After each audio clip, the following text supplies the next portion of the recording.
교우 여러분 평안하신지요? 오늘도 주의 은혜와 평강이 우리 가운데 가득하기를 기도합니다. 오늘 담임 목사로서 제가 처음 하는 설교입니다. 그렇게 되었네요. 잘 들어주시기를 바랍니다. 빌립보서를 연속해서 설교를 하고 있는데 오늘 공교롭게도 선물에 관한 말씀입니다. 지난주에 우리가 선물을 주고받고 많이 했지 않습니까? 이 말씀으로 우리의 하나님의 뜻과 은혜를 함께 생각해 보면 좋겠습니다. 지난주에 우리가 은혜와 감동의 시간을 가졌습니다. 오랜 세월 한결같이 수고하신 우리 목사님의 은퇴를 맞아서 마음속 깊은 곳에 우러나는 감사와 또 사랑의 마음으로 함께 나누면서 또 하나님을 영화롭게 예배했습니다. 저도 감동을 많이 받았습니다. 여러분의 따뜻한 마음과 그 사랑에 깊이 감사의 말씀을 드립니다. 우리는 인생 중요한 순간마다 그리고 축하의 자리마다 꽃과 함께 선물하기를 좋아하고 그렇게 합니다. 그런데 문득 이런 생각이 들었습니다. 선물로 다른 좋은 것도 많은데 왜 사람들은 꽃을 빼놓지 않을까 하는 거죠. 여러분은 어떻게 생각하시는지요? 그 이유는 아마도 이런 게 아닐까 생각을 했습니다. 인내의 시간을 통과하며 또 마침내 피어난 꽃보다 축하에 더 잘 어울리는 것은 없기 때문이겠지요. 앞으로도 삶이 향기롭기를 바라는 그 축복의 마음 담아내기에 꽃보다 더 좋은 것은 없을 것 같기 때문입니다. 선물에는 마음이 담겨 있지요. 그 선물에 담긴 그 진심이 담긴 선물을 받을 때에 우리는 기쁨을 느낍니다. 여러분, 오늘 본문에서도 크게 기뻐하는 바울의 모습을 볼 수가 있습니다. 빌립보 교회가 에바브라디도 편으로 옥중 생활에 필요한 기묘한 물건들을 선물로 보낸 것이죠. 정말 요긴한 물품을 받았으니까 정말로 기뻤을 것입니다. 그런데 잘 보시면은 오늘 본문 보시면 바울이 크게 기뻐하는 것은 단순히 물건을 받아서가 아닌 것을 알 수가 있습니다. 그 기쁨의 이유가 10절 말씀에 나타나 있지요. 그 이유에 해당하는 말씀이 너희가 나를 생각하던 것이 이제 다시 싹이 난다 하는 그 말이죠. 여러분, 이제 싹이 난다, 다시 싹이 났다 하는 이 말씀은 어떤 뜻일까요? 겨울철 나무를 생각해 보면은 떠올려 보면 금세 이해할 수가 있지요. 겨울철에 나무가 어떻습니까? 그 무성했던 나뭇잎은 모두 떨어지고 메마른 가지만 빈 가지만 남아있게 되지요. 정확히 얼마 동안 그랬는지 모르겠지만은 빌립보 교회로부터 기별이 없는 몇 년 동안 빌립보 교회를 생각하는 바울의 마음이 바로 이와 같다 하는 것이었습니다. 그럴 만도 한 것이 빌립보 교회는 처음부터 바울을 아주 신실하게 잘 도왔었습니다. 그 사실이 빌립보서 1장 4절 5절 말씀에 기록되어 있지요. 간구할 때마다 너희 무리를 위하여 기쁨으로 항상 간구함은 너희가 첫날부터 이제까지 복음을 위한 일에 힘써 참여하고 있기 때문이라. 바울이 기뻐하면서 간구할 때마다 생각나는 그것이죠.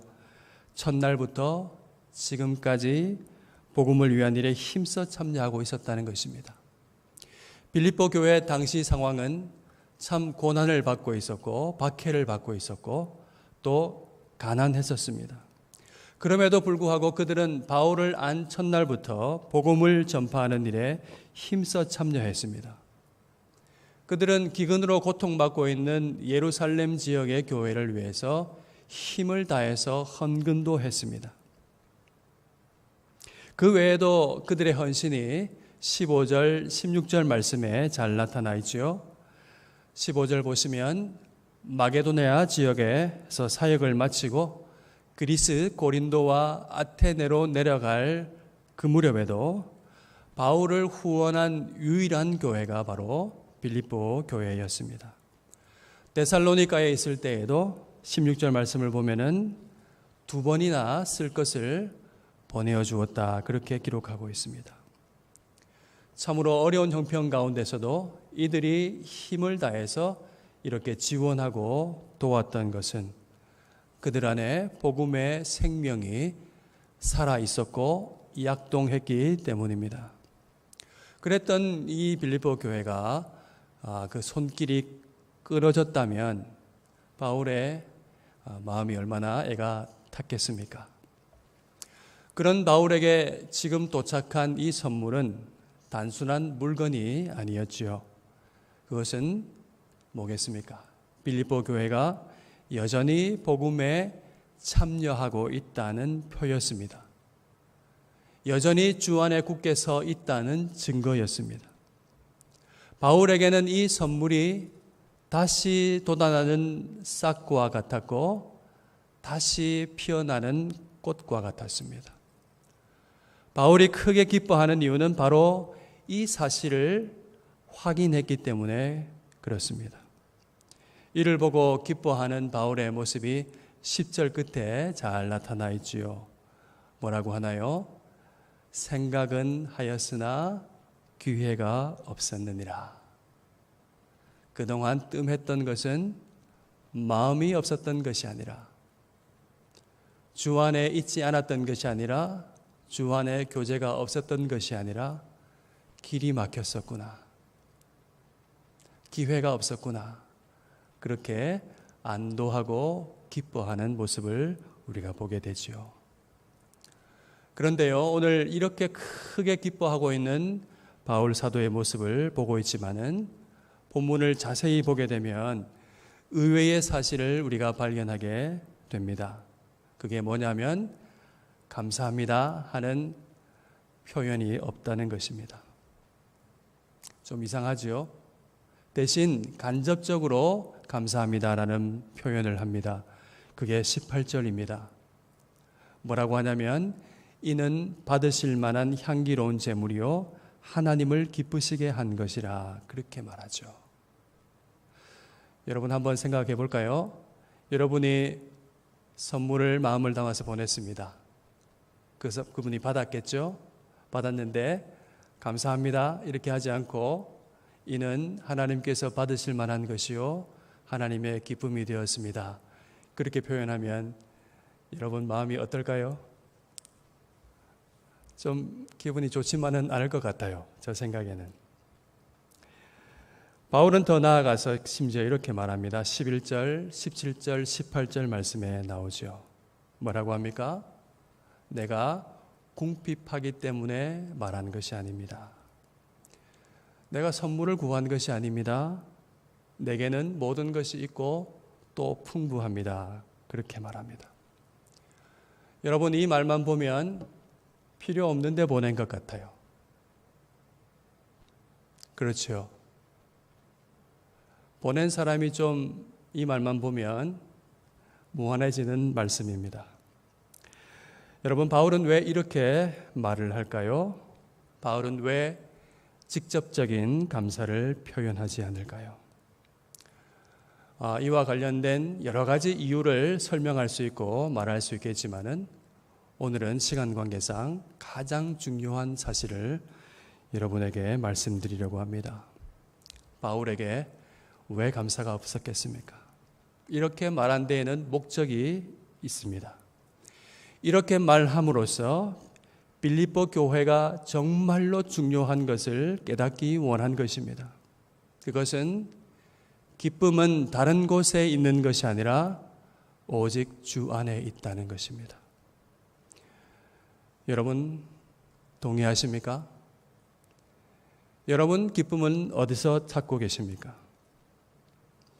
우리는 진정한 기쁨이 어디에 있는지를 알아야 합니다. 속지 말아야 합니다. 기쁨은 결코 소유물에 있지가 않습니다. 이 거대한 자본주의, 물질주의 세상 속에서 우리가 속기 쉽고 휩쓸리기가 쉽습니다. 매일 눈을 뜨게 되면 돈이 기쁨을 가져다 줄 것이라고 아우성치는 수많은 이미지와 메시지를 듣고 보게 됩니다. 쏟아지고 있습니다. 옛날에 제가 인상 깊게 보았던 CF가 있습니다. 모 카드 회사 CF인데요.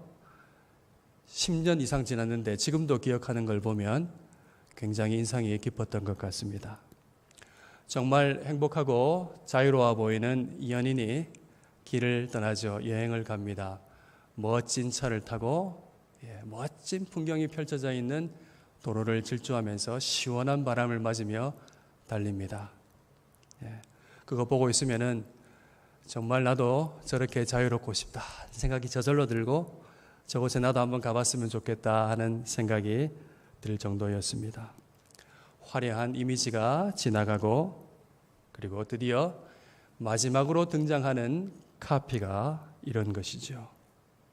사랑하는 이에게 당신의 능력을 보여주세요. 광고 기획자가 굉장히 성공한 것 같아요. 제가 그거 보고 나서 저 카드 있어야 되겠다 이렇게 생각했습니다. 그리고 조금 다음에 현타가 오더라고요. 요즘 말로 현타 뭐죠? 현실 자각 타임이더라고요. 제가 찾아봤습니다. 카드로 능력을 보여주려면 통장 잔고가 빵빵해야 된다는 현타가 왔습니다. 여러분, 이게 우리가 매일 보고 있는 세상 아닙니까? 당신의 능력을 돈으로 보여주라고 속삭입니다. 사람들이 안 그런 줄 알면서도 휩쓸립니다. 자꾸 소유물로 자신을 증명하려고 합니다.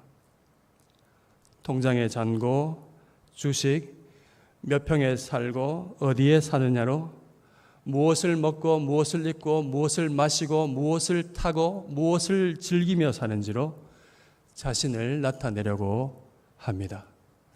거기서 만족과 기쁨을 찾으려고 합니다. 그러나 여러분, 기쁨과 만족은 결코 그런 식으로 얻어지지가 않습니다. 성경은 수차례 수없이 경고하고 있습니다. 욕망은 만족할 줄 모른다고 말씀하고 있습니다. 탐욕을 피를 빠른 거머리로 비유하면서 잠언 30장 15절 말씀 이렇게 하죠. 거머리에게는 두 딸이 있는데 딸이 하는 말이 다오 다오 더 다오 이렇게 한다는 것이죠. 족한 줄을 알지 못한다고 이야기합니다. 그 다음 전도서 5장 10절 말씀을 보면 은을 사랑하는 자는 은으로 만족하지 못하고 풍요를 사랑하는 자는 소득으로 만족하지 아니하나니 이것도 헛되도다 말씀합니다. 여러분, 도무지 만족할 줄 모르는 인간에 관한 실화가 성경 열왕기상 21장에 나옵니다. 누구냐면 이스라엘 왕이었던 아합입니다. 아합이 어느 날 궁궐 곁에서 내려다보니까 멋진 포도원이 보이는 겁니다. 아합 마음속에 저 포도원을 나의 채소밭으로 텃밭으로 삼고 싶었습니다. 주인이 누군지 알아보니까 나봇이라는 사람이죠. 갖고 싶어서 나봇에게 갖은 제안을 합니다. 더 좋은 포도원을 주겠다. 그리고 시세보다 더 쳐서 돌려줄 테니 내게 팔라고 합니다. 그런데 그렇게 해도 되지 않죠. 자기 유업에 조상의 유업을 팔 수 없다고 그렇게 얘기하니까 왕이 답답하고 근심하여서 성경에 보니까 식음을 전폐하고 침상에 누워버렸다라고 말씀하고 있습니다. 하루 종일 말을 타고 다 돌아보아도 다 보지 못할 광대한 땅을 가지고 있었음에도 불구하고 그 사람의 마음에 만족이 없습니다. 그래서 왕이 그 허한 마음을 어떻게 달랬습니까? 성경에 나와 있죠. 그가 나봇을 죽여서 그 작은 땅을 차지했습니다. 여러분, 톨스토이 단편집 사람은 무엇으로 사는가에 유명한 이야기가 있습니다. 여러분도 잘 아실 텐니다. 한 농부가 이렇게 호언장담했죠. 농부의 삶은 충분한 땅만 있다면은 마귀도 두렵지 않다라고 얘기했죠. 마귀가 듣고 있다가 웃으면서 농부를 시험하기로 작정했습니다. 그래서 농부가 어떤 소식을 듣는데 아주 헐값에 땅을 판다는 소식을 듣게 되고 그 땅을 찾아갑니다. 조건은 이거예요. 해가 뜰 때 출발해서 해가 질 때까지 이 출발점으로 되돌아오면은 그 밟았던 모든 땅을 1,000루블이라는 헐값에 다 주겠다는 것입니다. 그런데 출발점에 다시 돌아올 때 1분이라도 늦게 되면은 그 계약금은 날리고 계약은 파기된다는 조건이었죠. 농부가 출발 신호와 함께 열심히 달려갑니다. 문제는 달려가면 달려갈수록 더 기름지고 아름다운 땅이 더 보이는 거죠. 농부는 멈출 수가 없었습니다. 계속 달려갑니다. 이윽고 해질녘이 되었고 다시 돌아가야 된다는 생각을 하게 되죠. 허겁지겁 젖먹던 힘을 다해서 거추장스러운 옷까지 벗어 던져버리고 출발점으로 필사적으로 되돌아갑니다. 그런데 어떻게 됐습니까? 너무나 혹사한 나머지 그곳에 도착하자마자 그는 피를 토하고 죽고 말았습니다. 톨스토이가 결론을 이렇게 썼지요. 결국 그가 차지할 수 있었던 땅은 자신이 묻힌 2m 크기만큼이었습니다. 여러분, 오늘 본문의 말씀이 우리에게 전하는 하나님의 뜻은 무엇입니까? 오직 주님 안에 영원한 기쁨과 만족이 있다는 것입니다. 이 사실을 다시 한번 확인시켜주고 알려주기 위해서 바울이 그렇게 말한 것입니다. 선물에 대해서 감사합니다. 직접적으로 말하지 않았던 것입니다. 17절 말씀을 다시 한번 보시기를 바랍니다. 여기 이 말씀 보니까 바울이 이렇게 말해요. 선물을 구했던 것이 아닙니다. 나는 여러분이 유익하게 되도록 풍성한 열매를 구했다고 말씀하고 있습니다. 그러면 이 풍성한 열매는 무엇이겠습니까? 선물을 보내게 만드신 주님의 생명이지요. 그들 안에 있는 구원의 생명, 주님의 마음이죠. 바울은 주님 안에서 그리스도의 생명으로 풍성해지기를 간구한 것입니다. 그리고 다시 18절 말씀을 보십시오. 바울이 뭐라고 말하나요? 내게는 모든 것이 있고 또 풍부하다고 말합니다. 과연 옥에 갇혀 있는 바울에게 모든 것이 있었을까요? 과연 옥에 갇혀 있는 바울에게 모든 것이 풍부했을까요?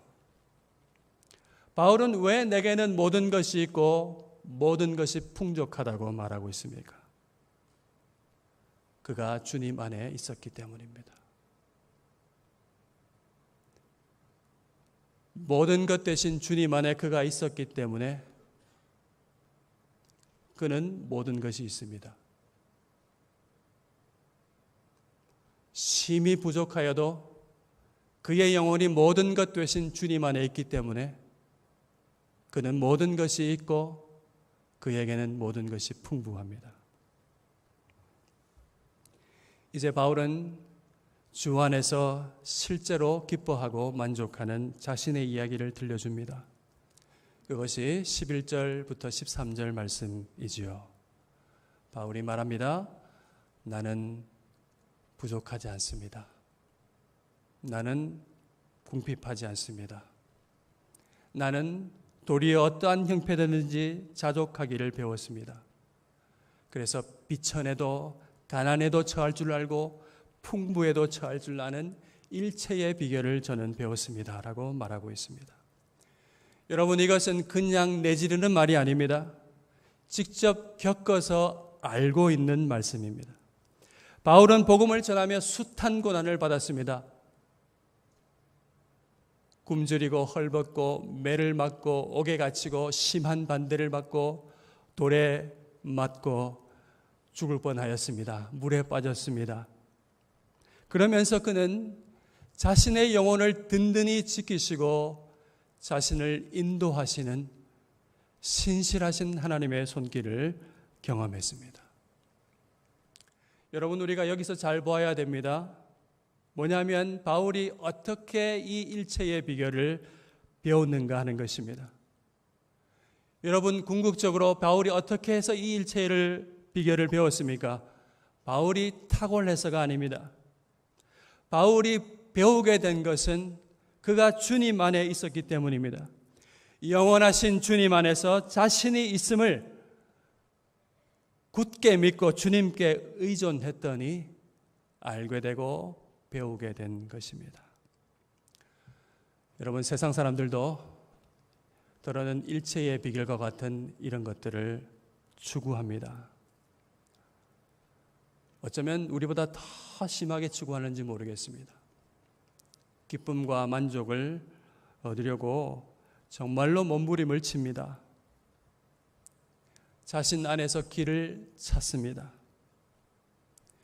그래서 어떤 사람은 초연한 평정심을 얻기 위해서 미니멀 라이프를 추구하기도 하죠. 적게 먹습니다. 그리고 또 어떤 사람은 아예 속세를 떠나기도 합니다. 명상을 하고 요가를 합니다. 여러분, 이 모든 것의 공통점은 자기 자신 안에서 길을 찾는 것입니다. 그러나 성경은 말씀합니다. 일체의 비결은 결코 자신 안에 있지 않다고 말씀하고 있습니다. 오직 주님 안에만 있다는 것을 이야기하고 있습니다. 이것이 세상의 생각과 결정적으로 다른 것입니다. 진정한 기쁨은, 그리고 진정한 만족은 결코 죄로 일그러진 인간 자신 안에서 나오지 않습니다. 말하지 않아도 여러분 잘 알고 계시죠? 우리는 이미 그것을 체험하면서 알고 있습니다. 여러분, 무엇이 그렇게 만족스럽고 기쁘던가요?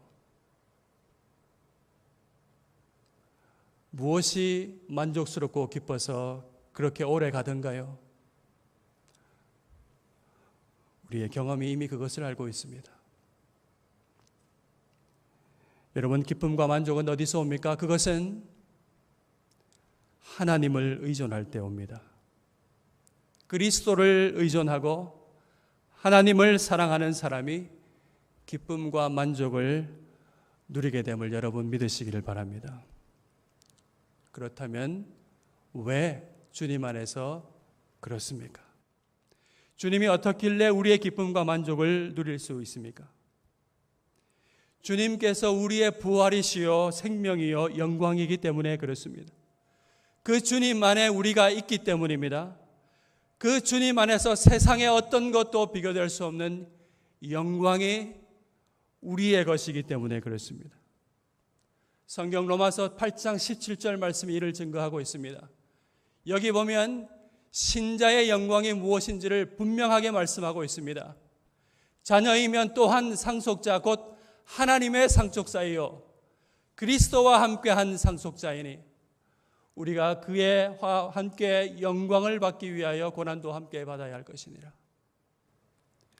믿음으로 말미암아 그리스도 안에 있게 된 사람은 하나님의 자녀가 된다는 말씀이죠. 하나님의 자녀가 되었기 때문에 영광을 상속받는다고 말씀합니다. 하나님의 영광의 상속자가 된다고 말씀하고 있습니다. 이 놀라운 하나님의 영광을 상속받는 그 영광이 우리에게 있기 때문에 신자는 고난을 넉넉히 받을 수가 있는 것입니다. 여러분, 바로 이 영광을 아는 사도 바울이 그래서 13절 말씀을 이야기하고 있습니다. 내게 능력 주시는 자 안에서 내가 모든 것을 할 수 있느니라. 내게 능력 주시는 자 안에서 내가 모든 것을 할 수 있대요. 하나님 전능하신 것 알고 있죠? 그 안에 우리가 있죠? 그래서 모든 것을 할 수 있다니 사람들이 정말로 좋아하는 말씀입니다. 그러나 이 말씀 수 있다고 하는 그 모든 것은 이 문맥에서 보면은 죽음을 가리킵니다. 비천에도 처하고 풍부에도 처하고 매를 맞고 온갖 고난과 풍상을 다 겪은 다음에 마지막 하나 남는 것은 죽음입니다.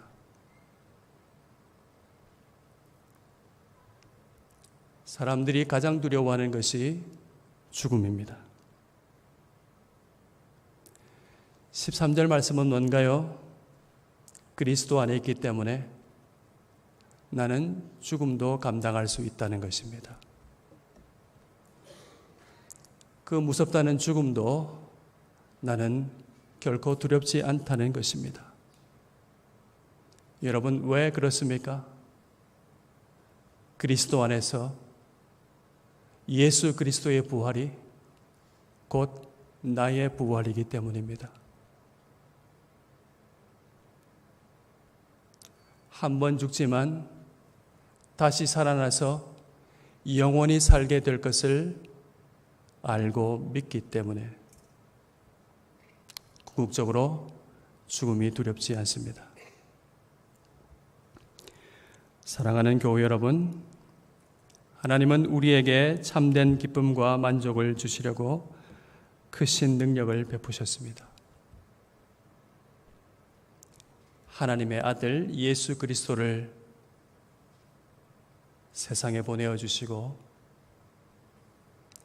십자가에 그 아들을 못 박아 다시고 죽을 뿐 아니라 그를 부활하게 하셨습니다. 그리고 그분을 믿는 모든 자들에게 하나님의 자녀가 되는 권세를 주셨습니다. 성경은 믿음으로 거듭난 사람에 대하여 이렇게 증언하죠. 그리스도와 함께 하늘에 앉혀졌느니라. 하나님께서 그리스도의 크신 능력을 우리에게 베푸셔서 믿는 우리를 이미 하늘에 앉혀진 존재로 바꾸어 주셨습니다. 죄의 종노릇하던 우리를 해방하시고 하나님의 거룩한 뜻을 살아갈 수 있도록 하나님께서 우리를 거듭나게 하셨습니다. 부활의 생명에 참여하게 하셨습니다. 여러분, 이게 내게 능력 주시는 자 안에서 내가 모든 것을 할 수 있느니라, 그 말씀의 뜻입니다. 여러분, 우리가 오해하면 안 됩니다. 여러분, 내게 능력 주시는 자 안에서 여러분 무엇을 하기 원하십니까? 여러분은 무엇으로 만족하려고 하십니까? 다시 한번 성령에 의지해서 증거합니다. 세상의 것은 우리에게 결코 기쁨과 만족을 주지 못합니다. 그것은 영원하지 않습니다. 그것은 금세 사라지고 말 것입니다. 금세 사라지고 말 것을 영원한 것으로 붙들고 사는 것보다 어리석은 것은 없습니다. 여러분, 하나님을 사랑하고 의존하지 않고는 결코 기쁨과 만족을 누릴 수 없다는 사실을 기억할 수 있기를 바랍니다. 오직 주님 안에 기쁨과 만족이 있음을 확신하기 바랍니다. 성경이 약속하고 있습니다. 시편 107편 9절 말씀을 같이 읽겠습니다. 그가 사모하는 영혼에게 만족을 주시며 줄인 영혼에게 좋은 것으로 채워주심이로다. 하나님께서 하나님을 사모하는 그 사람에게 참된 만족을 주시며 그 영혼에게 참으로 좋은 것으로 입혀주신다는 말씀입니다. 그리고 이사야 58장 11절 말씀을 같이 읽읍시다. 여호와가 너를 항상 인도하여 메마른 곳에서도 내 영혼을 만족하게 하며 내 뼈를 견고하게 하리니 너는 물된 동산 같겠고 물이 끊어지지 아니하는 샘 같을 것이라. 여러분, 이 말씀 믿으십니까? 제발 믿으십시오. 주님 안에 거하십시오. 주님 안에 여러분의 삶을 두십시오. 이 진리의 말씀에 뿌리를 박으시기를 바랍니다. 그를 사모하는 자에게 영혼을 만족하게 하며 우리 뼈를 견고하게 하며 결코 물이 마르지 않는, 물이 항상 되어져 있는 동산 같게 하시겠고, 물이 끊어지지 않고 솟아나는 샘과 같이 하게 하실 것이라고 우리에게 말씀해 주고 있습니다. 여러분, 이 기쁨과 만족을 주시려고 하나님께서 우리에게 선물을 주셨습니다. 그 선물이 뭔가요? 예수 그리스도, 당신의 아들, 그리고 당신의 영인 성령을 우리에게 선물로 주셨습니다. 여러분 잘 아시죠? 성령과 아들 예수 그리스도는 삼위일체적 관점에서 곧 자기 자신을 주신 것과 같은 것입니다. 하나님은 자신을 우리에게 선물로 주셨습니다. 인내의 시간을 통과하며 피어나는 꽃처럼 마침내 영광을 얻도록, 그리고 우리의 삶이 앞으로도 영원히 향기롭도록 하나님께서 원하셔서 자신을 우리에게 선물로 주신 것입니다. 하나님은 이 선물을 받은 믿는 사람을 자신의 자녀로 삼으시고 자신 안에 품으십니다. 하나님은 여러분을 사랑하십니다. 정말로 사랑하시기 때문에 마음뿐만 아니라 자신을 담아서 선물하시지 않으셨습니까? 그리고 그 하나님은 전능하신 하나님이십니다. 하신 말씀을 반드시 이루시는 말씀 하나님입니다. 우리는 그 하나님 안에 있다는 사실을 기억하십시오. 하나님은 전능하신 하나님이요 모든 것을 아시는 하나님입니다. 우리의 형편을 아십니다. 사랑으로 전능의 팔로 우리를 붙들고 계십니다. 우리보다 우리 자신을 더 잘 알고 계십니다. 여러분, 혹시 오늘 말씀을 듣고 편한 소리 하시지 마시라고 그렇게 외치고 싶은 분도 있을지 모르겠습니다. 하나님께서 왜 내게 이런 아픔과 시련을 주시는지 우리는 다 이해할 수 없습니다. 그러나 꼭 기억해야 할 것은 이것입니다. 하나님께서 우리를 너무나 사랑하셔서 자기 아들을 십자가에 내어주셨다는 것입니다. 아들을 아끼지 않으신 분이 무엇을 더 아끼시겠습니까? 우리를 그리스도 예수 안에서 있는 그 영원하신 하나님의 사랑에서 끊을 것은 아무것도 없다는 것을 여러분 기억할 수 있기를 바랍니다. 여러 가지 형편 때문에 흔들리고 또 마음이 슬프고 외로울 때에 하나님을 잠잠히 바라보고 기도하시기를 바랍니다. 우리의 삶의 좌표를 말씀으로 확인하시기를 바랍니다. 우리를 지극히 사랑하신 주님에게만 진정한 기쁨과 만족이 있음을 기도를 통하여 확인하시기를 바랍니다. 그렇게 기도할 때 하나님의 영, 성령께서 우리 가운데 증언해 주십니다. 우리가 하나님의 사랑받는 자녀임을 알게 하실 것입니다. 사랑하는 여러분, 내게 능력 주시는 주님 안에서 영생을 누리고 영생을 취하시기를 바랍니다. 마지막으로 이 말씀을 한번 읽어보겠습니다. 디모데전서 6장 11절 12절 말씀입니다. 오직 너 하나님의 사람아, 이것들을 피하고 의와 경건과 믿음과 사랑과 인내와 온유를 따르며 믿음의 선한 싸움을 싸우라. 영생을 취하라. 이를 위하여 내가 부르심을 받았고 많은 증인 앞에서 선한 증언을 하였도다. 이 삶을 포기하지 않고 살아가시는 여러분 되기를 바랍니다. 이렇게 살 때 19절 말씀이 사실인 것을 경험하게 될 것입니다. 함께 읽어볼까요? 나의 하나님이 그리스도 예수 안에서 영광 가운데 그 풍성한 대로 너희 모든 쓸 것을 채우시리라. 먼저 그 나라와 의를 구하라. 그리하면 이 모든 것을 너희에게 더하시리라 하신 주님의 말씀이 무슨 말씀인지 맛보아 알게 될 것입니다. 누구도 빼앗을 수 없는 신령한 기쁨과 만족을 누리게 될 것입니다. 일체의 비결을 배우게 될 것입니다. 하나님 나라에 사는 의와 평강과 희락을 누리는 신비를 고난 중에서도 누리게 될 것입니다.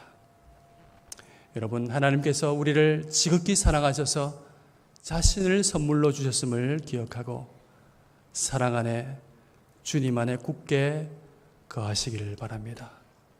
부활의 생명에 참여한 자로 힘있게 주님과 함께 살아가기를 참으로 축복합니다. 아멘.